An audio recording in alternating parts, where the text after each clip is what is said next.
तंबाकू का बढ़ता सेवन विशेष रूप से युवाओं को अपनी गिरफ्त में ले रहा है। इसके परिणाम स्वयंरूप कैंसर के मामलों में भी लगातार वृद्धि देखी जा रही है। International agency for research on cancer की ग्लोबोकेन 2022 रिपोर्ट के अनुसार भारत में साल 2022 में कैंसर के 14.13 लाख नए मामले दर्ज किए गए हैं, जबकि 9.16 लाख लोगों की कैंसर से मृत्यु हुई है। इनमें मुख और ओरल कैविटी कैंसर देश का दूसरा सबसे सामान्य कैंसर रहा, जिसके 1,43,759 नए मामले सामने आए हैं। लगभग 80,000 लोगों की मृत्यु हुई है।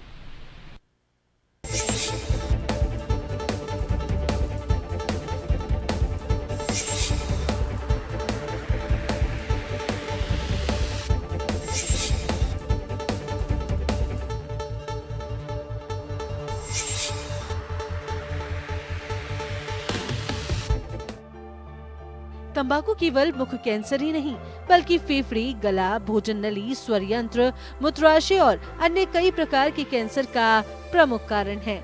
ग्लोबोकेन रिपोर्ट के अनुसार भारत में फेफड़ों के कैंसर के 81,748 और भोजन नली के कैंसर के 70,637 नए मामले दर्ज किए गए हैं, जिनका तंबाकू सेवन से सीधा संबंध है।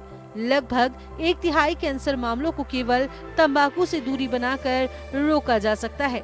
तंबाकू छोड़ने के कुछ वर्षों बाद ही कैंसर और हृदय रोगों का जोखिम काफी हद तक कम हो जाता है। आज विश्व तंबाकू दिवस पर हम संदेश देना चाहते हैं कि तंबाकू का सेवन किसी भी रूप में किया जाए वो सही नहीं है, चाहे चबाने के रूप में, सूंघने के रूप में, पीने के रूप में, या फिर तंबाकू के जो सेवन होता है वो कई बार मंजन के रूप में भी किया जाता है। तो किसी भी रूप में तंबाकू का सेवन सही नहीं है। इससे कैंसर एक मेन बीमारी है जो होती है। तंबाकू के सेवन से यूजुअली मुंह के और गले के कैंसर, फेफड़े के कैंसर या फिर पेशाब का कैंसर और भी कई कैंसर कॉमन है। इसमें मुंह में, गले में छाले बनना, खाना निकलने में तकलीफ होना और सांस में तकलीफ होना, पेशाब के रास्ते में खून आना या पेशाब के रास्ते में रुकावट होना, ये एक मुख्य संकेत हैं जो कई बार पेशेंट में देखे जाते हैं। तो किसी भी रूप का छाला, खाना निकलने में तकलीफ अगर आपको हो रही है, कोई भी ऐसा सिम्टम जो पहले नहीं था और अब नॉर्मल दवाई लेने पे भी ठीक नहीं हो रहा है, तो उससे आप अच्छे डॉक्टर को दिखा के प्रॉपर जांच करा के और इलाज कराएं। अकेले भगवान महावीर कैंसर अस्पताल की कैंसर रजिस्ट्री में साल 2025 के दौरान 15,116 नए मरीज दर्ज किए गए, जिनमें 26% से अधिक मरीज मुंह और गले के कैंसर से प्रभावित थे।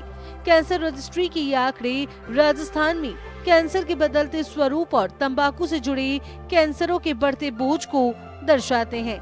ये स्थिति जन जागरूकता और समय पर जांच की आवश्यकता को रेखांकित करती है। जो गुटखा है और तंबाकू है, तंबाकू किसी भी रूप में, चाहे वो गुटखे के रूप में हो, चाहे स्मोकिंग के रूप में हो, धूम्रपान के रूप में हो, वो हमारे शरीर पर बुरा असर डालते हैं। जैसे गुटखा, हमारे मुंह के अंदर जो कैंसर्स हैं, वो पूरे कैंसर्स का 100% जो कैंसर है उसका 40% जो कैंसर है वो गुटखे के कारण होता है, जिसमें जबान का कैंसर, हमारे जबड़े का कैंसर, हमारे गले के अंदर गांठ आने का कारण भी मेन वही है, तालू का कैंसर, ये सभी कैंसर इस गुटखे के कारण होते हैं। तो गुटखे का पहला लक्षण मुंह के अंदर अल्सर का आना, कोई ग्रोथ का आना, जो कोई बड़ा अल्सर बन जाता है, ग्रोथ हो जाती है, और उसके कारण से गले में गिल्टी का आ जाना, जिसे हम लिम्फ नोड बोलते हैं, वो आ जाता है। तो धीरे धीरे ये बीमारी फर्स्ट स्टेज से होती हुई सेकंड, थर्ड और फोर्थ स्टेज पे पहुंच जाती है। फोर्थ स्टेज में कई बार बीमारी हमारे लंग्स में चली जाती है, कई बार बोन्स में आ जाती है, कई बार ब्रेन में या लिवर में आ जाती है।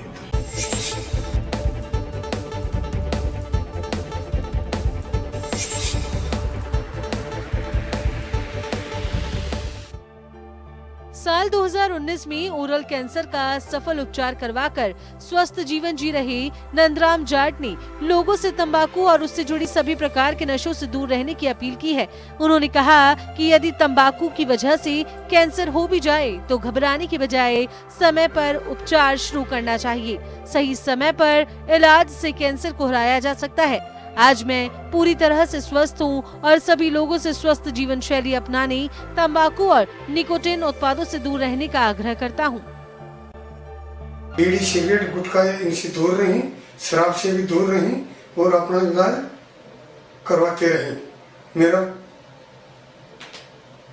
2019 के अंदर दिसंबर के अंदर मेरा ऑपरेशन हुआ। आज मैं स्वस्थ और स्वस्थ हूँ। आप किसी को भी ये दिक्कत हो जाती है तो डरे नहीं, घबराएं नहीं, सीधे आइए और हॉस्पिटल के अंदर दिखाएं।